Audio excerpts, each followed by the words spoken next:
A large number of trainers and behaviorists lament the idea of training with fear. This is Reggie. He's afraid of everything. Me being in the room causes him fearful reactions such as this. Furtive darting around. His brother, the standard schnauzer, is Archibald, and he's wonderful. But Reggie has a serious problem. This came with the dog. The owners didn't beat him, they didn't make him crazy. And now what I'm going to do is use compulsion to make him come to me. You'll know that that word is pretty much taboo. A more scientific term is negative reinforcement. So the idea is I put him on a leash, and then when he bucks and flits, I pull him to me.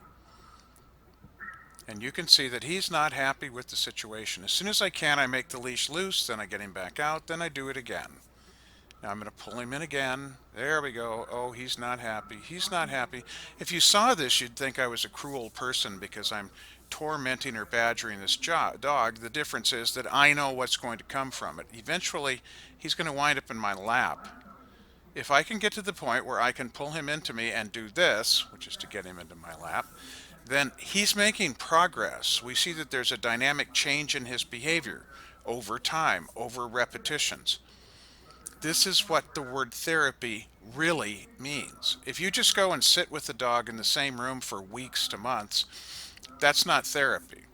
I guess you could make money at it, but I choose not to. I'd rather fix the problem. So right now, Reggie's in my lap. He's not really struggling. He's not bucking. This gives me the opportunity to go ahead and touch him the way his parents do, rub his ears.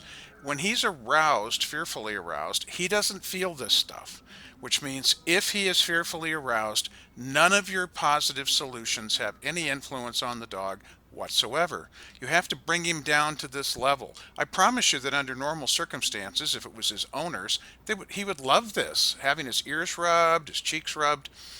Now that I've brought him down several notches, this is what I can do. I can influence his behavior. So watch this.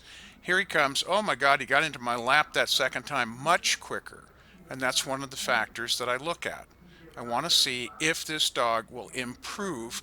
Here comes another one. This time he's in my lap and I'm going to try to get him to leave, and he doesn't want to go. He's actually reluctant, but I get him to go. You'll notice the leash is no longer on the dog.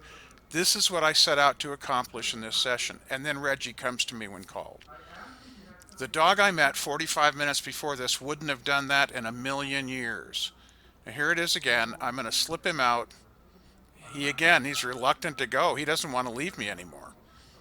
And then I'm going to call him back one more time, and that's the good end of the session. So here he goes, Reg. And then I call him back. You can learn how to do this, but not if your tools are all positive.